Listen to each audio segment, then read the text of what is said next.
오늘 우리에게 허락하시는 하나님의 말씀입니다. 구약 성경 예레미야 20장 7절 말씀부터 11절까지 말씀을 다 같이 보도록 하겠습니다. 여호와여, 주께서 나를 권유하심으로 내가 그 권유를 받았사오며 주께서 나보다 강하사 이기셨으므로 내가 조롱거리가 되니 사람마다 종일토록 나를 조롱하나이다. 내가 말할 때마다 외치며 파멸과 멸망을 선포함으로 여호와의 말씀으로 말미암아 내가 종일토록 치욕과 모욕거리가 됨이니이다. 내가 다시는 여호와를 선포하지 아니하며 그의 이름으로 말하지 아니하리라 하면 나의 마음이 불붙는 것 같아서 골수에 사무치니 답답하여 견딜 수 없나이다. 나는 무리의 비방과 사방이 두려워함을 들었나이다.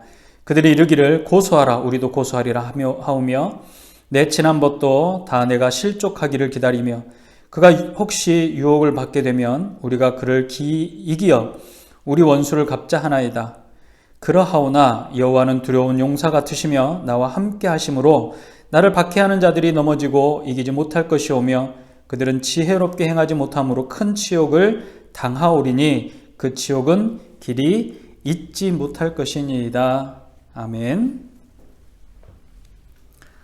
언제부턴가 서점의 베스트셀러의 자리에 조금씩 등장했던 그 책의 종류들이 있습니다. 이 종류들 중에 자기계발서라는 부류가 있는데, 이 자기계발서는 시나 산문이나 소설과는 아주 거리가 먼 그런 종류의 책입니다. 자기계발서의 주된 내용은 한마디로 말하면 성공하는 방법입니다. 자신의 부족한 부분을 찾아 보완하고 목적을 향해서 실패하지 않도록 설계하는 것, 자기가 잘하는 부분을 더 잘할 수 있도록 만들어주는, 자기가 잘하는 것을 더 특별하게 만들어주는 것을 목적으로 합니다. 그래서 다른 이들보다 더 경쟁력 있는 삶을 살아갈 수 있도록 돕는, 또 가이드하는 책을 자기계발서라고 하는데, 이 자기계발서가 얼마나 많은 그 비중을 차지하는지 보통 베스트셀러나 제일 많이 사람들이 읽는 코너에 거의 절반가량은 자기계발서라고 할 정도입니다. 사람들은 성공하는 것을 좋아하고 다른 이들로부터 존경받고 인정받는 것을 원합니다. 다른 사람보다 더 높은 자리에 앉기를 원하고 다른 이들이 누리지 못한 삶을 살기를 바랍니다. 자기가 하는 일에 자부심을 갖기를 원하고 그 일들을 통해서 자기 자신의 정체성이 드러나기를 바란다는 겁니다. 건축가는 자기가 설계한 건물을 통해서 찬사를 받고 인정받기를 원합니다.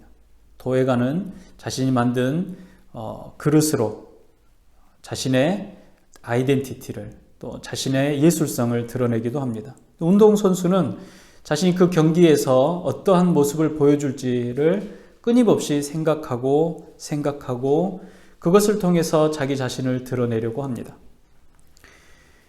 우리 모두는 자기 분야에서 어떤 사람으로 살아갈지에 대해서 고민할 수밖에 없는 존재들입니다.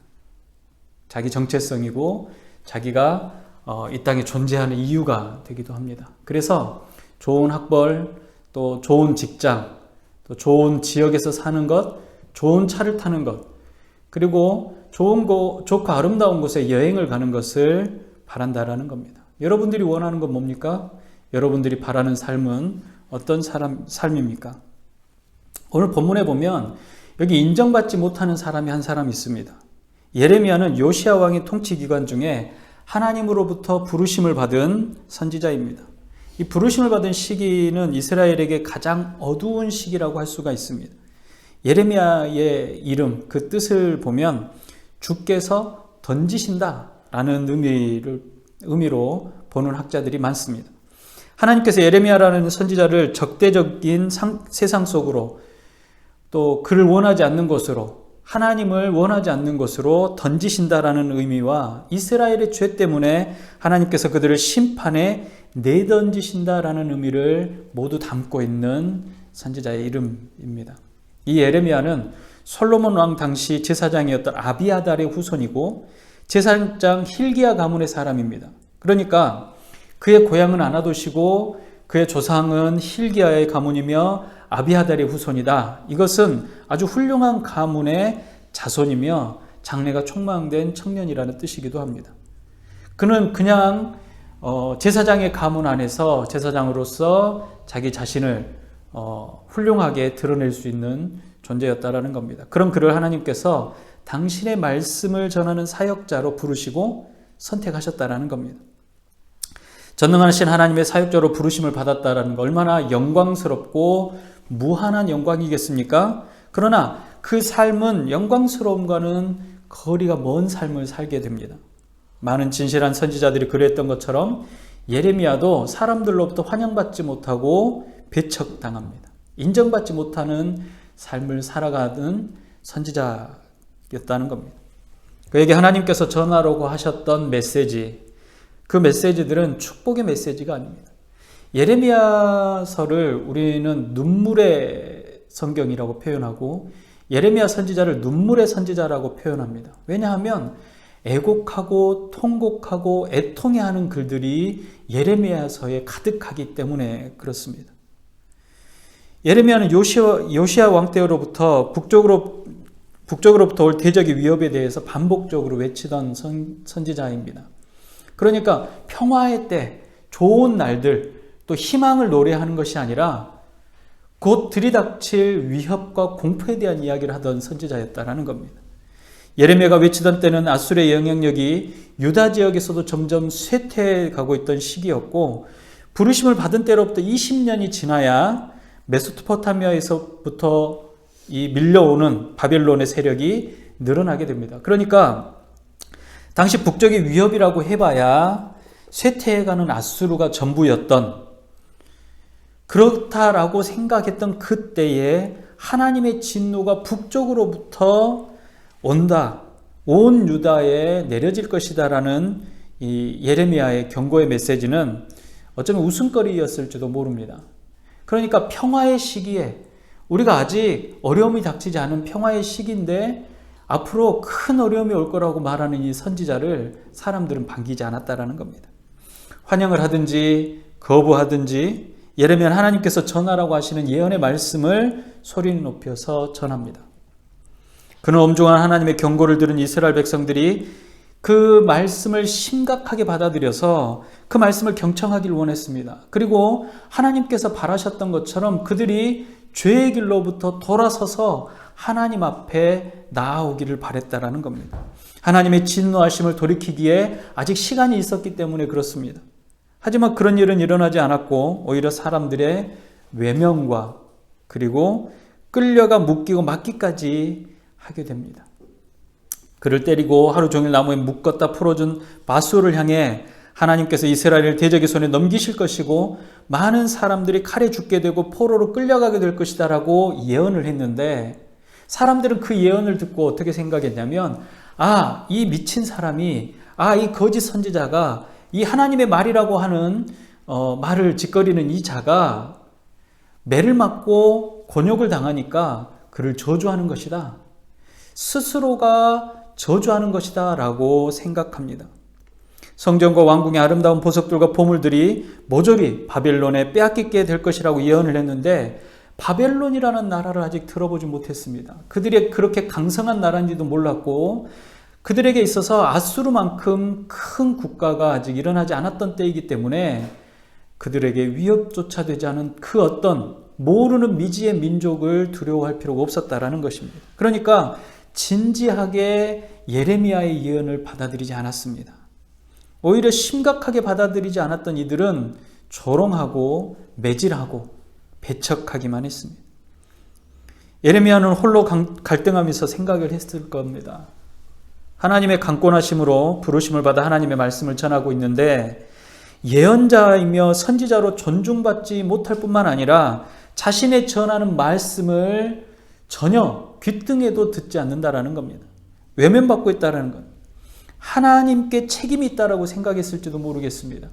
하나님께서 그가 전하는 메시지에 사람들이 변하지 않는 모습들이 하나님께 책임이 있는 것처럼 생각하고 하나님께서 왜 이런 말씀을 하시게 하는가라고 돌이켜볼 수 있었을 겁니다. 어찌하여 하나님께서 그들의 심령을 더 강팍하게 하시는가라고 생각할지도 모릅니다. 니느웨 백성들에게 복음을 전했던, 하나님의 말씀을 전했던 선지자의 말씀을 이방인들이 듣고 회개하고 죄를 뿌리면서 우리가 어떻게 할지를 고민했던 그 사건을 기억해 보면, 지금 이스라엘 백성들이 예레미야 선지자의 이 말씀을 듣지 않고 그를 외면하는 모습을 보면 얼마나 이스라엘이 강팍한 존재들인지를 알 수 있다라는 겁니다. 이럴 거면 그냥 예레미야가 태어나고 자라왔던 그 환경 안에서 그 삶을 살아내도록 할 것이지, 왜 강력하게 설득하셔서 나로 예언하게 하셨고 이런 비참한 상태를 경험하게 하시는지 화가 나기도 했을 겁니다. 사람들은 예레미야의 황당한 이야기들을 어느 때 비로소 근거 없는 헛소리로 밝혀지게 될지를 궁금했을 겁니다. 야, 저 선지자의 저 거짓 증언이, 거짓 예언이 이제 보자, 얼마나 허황된 얘기인지 우리 보게 될 것이다 라고 조롱했을 겁니다. 그것이 밝혀지게 될 때 예레미야의 얼굴이 어떻게 될지 궁금했을 겁니다. 사람들은 예레미야가 홀로 떠들다가 제풀에 지쳐 나가 떨어지기를 기다렸을지도 모릅니다. 그가 믿었던 하나님의 말씀, 그가 전하려고 했던 하나님의 말씀이 그들에겐 전혀 소용이 없었던 겁니다. 오히려 그들은 이스라엘 백성들이 자기들의 주어진 삶을 더 즐겁고 행복하게 살아가기를 바랬을 겁니다. 그런 일 따위는, 북쪽에서 큰 위협이 오는 일 따위는 벌어지지 않을 거라고 생각을 한 겁니다. 이제 선지자라고 하는 이 예레미야의 거짓말이 만천하에 드러나게 되면 다시 한번 조롱하며 웃을 것이라고 생각했을 겁니다. 그리고 이 예레미야가 자기가 했던 그 예언들이 이루어지지 않는 것을 보고 실망하고 돌이켜서 자기 곳으로 돌아갈 거라고 기대했습니다. 그런데 그런 일은 일어나지 않습니다. 예레미야는 하나님께서 그와 함께 하신다는 것을 알고 새로운 힘과 이전보다 더 강력한 의지를 갖게 되었습니다. 처음 부르심을 받았을 때와 마찬가지로 여전히 하나님의 뜻을 전하는 사역자로서의 삶을 살아가도록 하나님께서 그를 일으켜 세우셨습니다. 사람들의 비웃음과 조롱이 그가 전하던 메시지의 내용을 바꾸지 못했다라는 겁니다. 어쩌면 메시지를 전하는 사람들은 듣는 사람들이 듣고 싶어하는 내용을 말하고 싶은 유혹에 빠지기 쉽습니다. 그래야 환영받을 수 있습니다. 그래야 인정받을 수 있고, 그래야 높임을 받을 수 있고, 그래야 초대를 받고 극진한 대접을 받을 수 있기 때문에 그렇습니다. 그런데 예레미야는 그가 전하는 메시지를 바꾸려 하지 않습니다. 그가 선택하는 것이 아니라 하나님께서 그에게 주어 백성에게 외치게 하신 하나님의 말씀이기 때문에 그렇습니다. 사실 예레미야의 갈등과 고민은 연약하고 유약한 인간이라면 누구나 갖게 되는 갈등이며 누구나 갖게 되는 자연스러운 모습입니다. 아무리 뛰어나고 위대한 사역자일지라도 인간에게 겪게 되는 갈등입니다. 이걸 부정할 수 없습니다. 우리가 성경에 보는 많은 믿음의 이 선배들도 나름대로 하나님 앞에서 세상 가운데서 갈등하고 고민하고 여러 번 하나님과 이 문제를 논의해 왔습니다. 인간에게 겪는 갈등입니다. 우리가 하나님의 뜻을 따라 하나님의 일을 하다가 어느 날 생각지도 못한 어려운 일을 당하게 됩니다. 가까운 사람의 어려운 일과 나의 삶의 어려운 일을 보면서 완전히 마음이 무너지기도 합니다. 커다란 시련이 닥쳐올 때 갈등할 수밖에 없다라는 겁니다. 전쟁의 위협이, 자연재해의 위협이, 아니면 사건과 사고가 하나님의 자녀, 하나님이 원하시는 삶을 살아간다라고 하는 그 현장에 일어났을 때 우리는 순간적으로 또 고민할 수밖에 없다라는 겁니다. 진정으로 하나님께서 나를 사용하시는 것인가? 이것이 맞는 것인가? 하나님께서 이루고자 하시는 일에 어떻게 어려움이 닥칠 수 있을까라고 생각을 합니다. 복음을 전하러 가는 그 길을 왜 하나님께서 막으시는지, 왜 그 길을 갈 수 없게 하시는지, 왜 멈춰서게 하고 이루어지지 않게 하는지 알 수가 없다라는 겁니다. 어떤 때는 더 이상 하나님께서 나와 함께하지 않아야 하시나? 하나님은 나를 이제 나의 사역과 나의 삶 가운데 동행하지 않나? 라는 생각도 합니다. 하나님께서 외치라고 하신 그 말을 전하는데 지금 예레미야는 하루 종일 치욕과 모욕과 갈등 속에 있다라는 겁니다. 예레미야 선지자와 같을 수밖에 없는 것, 그것은 인간이기 때문에도 그렇지만 인간의 삶은 하나님과 동행한다고 할지라도 그 삶 가운데 어려움이 끝없이 밀려오는 인생이라는 겁니다. 그것이 삶이라는 겁니다. 하나님의 백성은 다 잘되고 다 형통할 거라고 생각합니까? 절대로 그렇지 않습니다. 성경의 어떤 인물도 그 인생이, 모든 인생이 평탄한 인생은 없다라는 겁니다. 솔로몬을 보십시오. 정말 모든 부귀 영화를 다 누리는 사람 같지만 끊임없이 고민하고 그리고 그의 말년에 영화로운 모습을 볼 수 있습니까? 그렇지 않았습니다. 그의 자녀가 나라를 여러 개로 쪼개버리지 않았습니까? 그러한 모습들을 본다면 우리가 결과적으로 이 땅에 사는 삶은 고통의 연속인 삶인데 그 가운데서 하나님은 여전히 나를 부르시고 함께 하신다라는 것입니다. 예레미야 20장 9절을 보십시오. 내가 다시는 여호와를 선포하지 아니하며 그의 이름으로 말하지 아니하리라. 예레미야가 얼마나 그 고통과 슬픔과 괴로움과 갈등 속에서 이런 고백을 했겠습니까? 그는 훌륭한 제사장 가문에 아주 교육을 잘 받은 믿음의 백성이라는 겁니다. 그런데 그가 더 이상 하나님과 하지 않겠다, 하나님과 함께 하지 않겠다, 하나님의 말씀을 전하지 않겠다라고 생각할 정도로 그는 마음이 어려워졌다라는 겁니다. 예레미야는 사람들로부터 거절당하고 고립됐습니다. 홀로 있다라고 합니다. 홀로 있게 되었다라는 말을 몇 번이나 하지 않습니까? 예레미야는 하나님의 말씀을 경청하지 않는 사람들의 태도가 마치 자신의 실패이고 하나님의 실패인 것처럼 느껴졌고 무기력해졌을 겁니다. 자신감은 떨어지고 의욕마저 잃어버렸습니다. 그때 하나님께서 당신의 사역자를 외면하지 않으시고 새 힘을 주셨습니다. 20장 9절에 보면 내가 다시는 여호와를 선포하지 아니하며 그의 이름으로 말하지 아니하리라 하면 나의 마음이 불붙는 것 같아서 골수에 사무치니 답답하여 견딜 수가 없었습니다 라고 고백합니다. 나의 마음이 불붙는 것 같아서 라고 합니다. 불이 붙는 것 같은 일이 언제 일어납니까? 엠마오로 가던 제자가 예수님께서 자신에 대해서 말씀을 하시고 그 말씀을 풀어주실 때 우리 속에 마음이 뜨거워지지 아니하였는가 라고 놀랍니다. 마음이 뜨거워진 제자들은 예루살렘으로 돌아가서 예수님에 대해서 말하지 않고는 견딜 수 없는 상황이 되어집니다. 하나님께서 임재하시게 되면 마음이 뜨거워지며 견딜 수 없어진다는 겁니다. 예레미야 선지자 하나님께서 어떤 분이신지 다시 한번 깨닫게 하십니다. 허다한 무리의 비방과 위협이 다가오고 가장 믿고 의지하던 사람들마저도 등을 돌리고 외면하고 조롱하던 그때 나를 부르고 사명을 감당케 하신 하나님께서는 용맹한 용사와도 같이 나와 함께 하시고 대적들을 물리치시는 분이심을 선포하시고 깨닫게 하셨다라는 겁니다. 하나님의 임재하심과 동행하심은 예언자를 더 이상 갈등하게 하고 좌절하는 자리에 두지 않는다는 겁니다. 세워주십니다. 그분은 전능하신 하나님이시기 때문입니다. 그 삶이, 인생이 무너지는 나락 가운데 계실지라도 그를 다시 세우시는 분은 하나님이시라는 겁니다. 예언자로서의 예레미야의 성공은 어떤 것이겠습니까? 그가 얼마나 하나님의 말씀을 잘 듣도록 사람들을 설득해서 곧 닥치게 될 하나님의 진노를 피할 수 있게 하는가? 이것이었겠습니까? 사실 그렇지 않습니다. 오히려 얼마나 흔들리지 않고 견고한 믿음으로 서서 하나님의 거룩하신 뜻을 증거하였는가 였을 것입니다. 예언자인 예레미야에게 요구되어지는 것, 그것은 흔들리지 않고 처음 부르심을 받아 하나님의 말씀을 전할 때처럼 당당하고 여전히 힘차게 하나님의 말씀을 전하는 겁니다.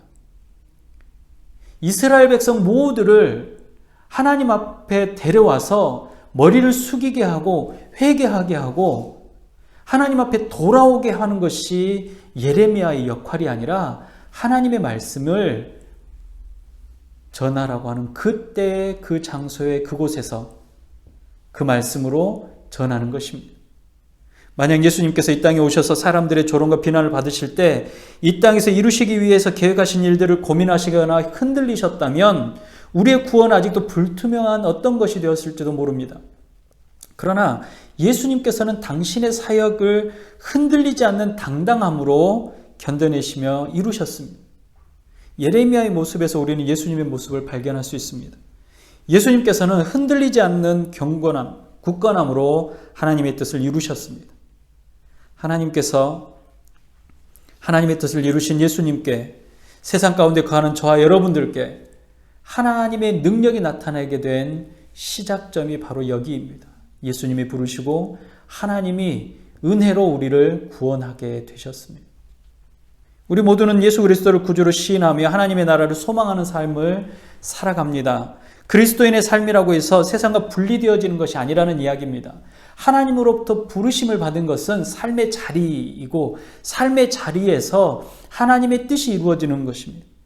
세상 가운데 그리스도인으로 살아가는 겁니다. 우리가 장차 오게 될 도래하는 하나님의 나라의 백성, 하나님의 나라의 영원한 삶을 살아가는 백성으로 부르심을 받고 그 은혜 가운데 거하지만 마찬가지로 이 땅에 부르시는 그날까지 살아가는 삶조차도 하나님의 부르심 가운데 있다라는 사실입니다. 예수를 구주로 영접하고 그리스도인 된 바로 그때부터 이 세상을 떠나 새하늘과 새 땅으로 가는 그 시간까지 여전히 우리는 예수 그리스도의 생명된 자녀들이라는 겁니다. 구원의 은혜를 받기 이전과 이후 여전히 우리는 세상 가운데 살아간다라는 겁니다. 주님 오시는 그날 하나님과 영원한 하나님의 처소에서 살아가는 그때까지 우리는 여전히 이 땅의 삶을 살아간다는 얘기입니다. 변화는 이것입니다. 그리스도인인 저와 여러분은 여전히 이 세상에 살아가고 있지만 악한 세상으로부터 구원을 받아 새로운 출생을 하게 되었습니다. 예수님께서 니고데모에게 설명하신 것이 바로 거듭남 아닙니까? 거듭난 사람들은 이전에 누리지 못했던 하나님과의 긴밀한 교제 가운데 거할 수 있게 되었다라는 겁니다. 새로 태어났다라는 겁니다. 거듭난 사람이라고 부르는 그리스도인들에게는 거듭난 증거들이 드러나게 되어 있는데 그러한 증거들은 다른 사람들보다 조금 더 윤리적이거나 도덕적이거나 이타적인 존재가 되는 그것은 아닙니다. 세상과 전혀 다른 관점과 다른 기준으로 살아가야 한다는 겁니다. 그리고 살아내는 것입니다. 그 다른 관점과 다른 기준이 뭐냐? 바로 예수 그리스도의 복음 안에 거하는 그리스도의 제자가 된 그리스도 안에 은혜를 얻은 생명의 백성, 하나님의 백성으로 삶을 살아간다는 겁니다. 그것이 기준이라는 겁니다. 가나안으로 인도하신 이스라엘 백성들에게 하나님께서 말씀하십니다. 레위기 18장입니다. 너희는 너희가 거주하던 애굽 땅의 풍속을 따르지 말며 내가 너희를 인도할 가나안 땅의 풍속과 규례도 행하지 말고 너희는 내 법도를 따르며 내 규례를 지켜 그대로 행하라. 나는 너희의 하나님 여호와니라. 하나님 나라의 백성들은 하나님의 나라에서 하나님의 주권을 높이며 살아가는 겁니다. 세상의 방식, 세상의 방식으로 살아가는 것이 아니라 하나님의 통치하심을 인정하고 우리가 살아가는 그 삶 가운데서 하나님의 뜻을 따라 살아가는 것을 말하는 겁니다.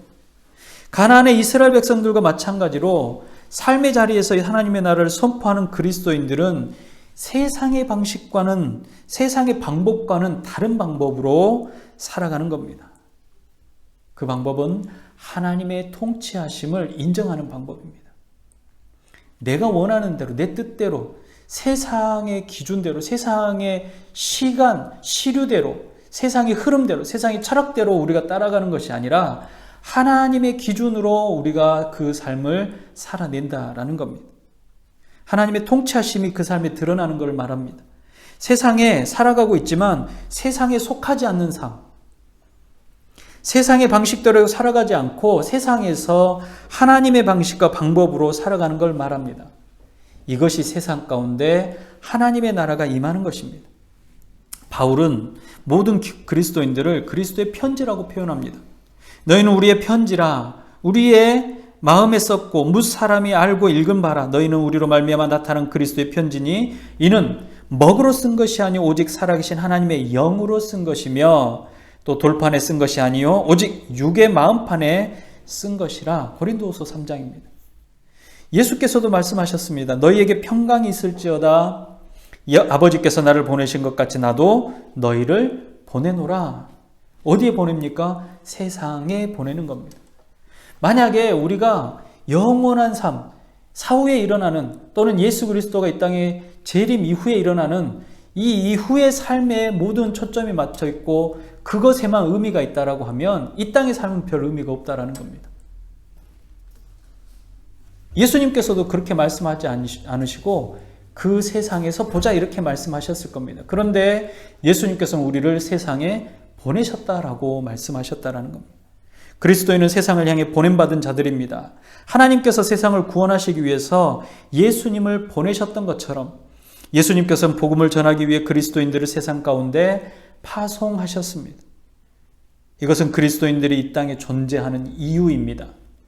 우리가 하나님의 나라의 백성이 되는 것만이 목적이라면 어쩌면 우리가 구원을 얻는 바로 그 순간 우리가 이 땅의 목적이 달성이 돼서 새 하늘과 새 땅으로 이동되어졌을 겁니다. 그러나 우리가 구원을 받았지만 여전히 세상에 거하고 있는 것, 그것은 여전히 우리는 이 땅에서 중요한 목적을 이루어야 하는 존재, 이루어야 하는 이유가 있다라는 겁니다.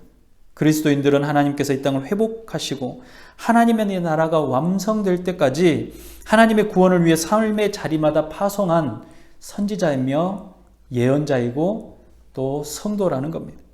하나님의 나라에 속해서 하나님의 뜻을 이루어지기 위해 특별한 임무를 수행하는 하나님의 선지자들이 바로 저와 여러분들이라는 사실입니다. 예수 그리스도의 십자가를 전하고 하나님과 아버지와 아들과 성령의 이름으로 세례를 베풀고 예수님의 말씀을 가르쳐 지키게 하는 사명을 받은 자들입니다. 예수의 증인이 되는 삶은 아무에게나 주어지는 것이 아닙니다. 오직 예수 그리스도 안에 거하며 그를 경험하는 자에게만 주어지는 겁니다. 예레미야 선지자는 자신을 비방하고 위협하는 사람들 사이에서 하나님의 강력한 손길을 경험했습니다.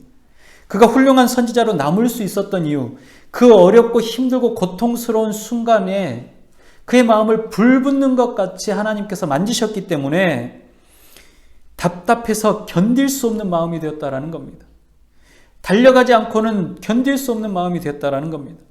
전능하신 하나님을 만났기 때문입니다. 흔들리지 않는 사명을 다시 한번 마음 가운데, 삶 가운데 드러내 하나님의 뜻을 이루어 드렸다라는 겁니다. 오늘 우리 모두에게 불붙는 하나님의 임자심이 있기를 바랍니다. 세상 가운데 구별된 그리스도인으로 사명자로 부르심에 합당한 자로 인정받으시는 여러분들이 되시기를 바랍니다. 이 땅의 삶의 목적이 분명한 사명자임을 잊지 않고 처음 마음 흔들리지 않고 주님을 기뻐하며 증언하는 자들이 다 되시기를 주님의 이름으로 축복합니다. 기도하겠습니다. 사랑의 아버지 하나님, 감사합니다. 우리는 그리스도 예수 안에 부르심을 받은 자들입니다. 세상에 하나님의 복음을 전하는 자로, 하나님의 나라를 이루어드리는 자로, 사명자로 부르셨습니다. 그 부르심에 합당한 삶을 살아갈 수 있게 허락하여 주시옵소서. 세상은 어느 때고 그리스도인들을 환영한 적이 없습니다. 환영받고 존경받고 인정받는 삶이 이 땅에 그 어떤 가치와 철학적인 삶이 아니라 하나님의 기뻐하심 가운데 있는, 하나님께서 인정하시며 하나님께서 기뻐하시는 삶이 되어지도록 아버지 하나님, 우리를 결단하게 하여 주시옵시고 그 10년 가운데 어렵고 힘들 때마다 주님 만나셔서 새 힘을 허락하여 주시옵소서. 불붙는 듯한 마음을 허락하셔서 이 땅이 우리에게 주신 사역지임을 잊지 않게 하여 주시옵시고 그 사역지 위에 용사요 또 함께 동행하는 자로 하나님 함께 하심을 기억할 수 있는 주의 백성들이 되게 하여 주시옵소서. 아버지 하나님, 우리의 연약함은 늘 넘어지고 쓰러지고 그 쉽게 유혹에 빠지기 쉬운 존재들입니다. 그러나 아버지 하나님, 그럴 때마다 우리를 더욱더 붙잡아서 주님 안에, 주의 법 안에 하나님의 뜻 가운데 두시며 하나님 부르시는 그날까지 멈추지 않고 쉼 없이 달려갈 수 있도록 인도하여 주시옵소서.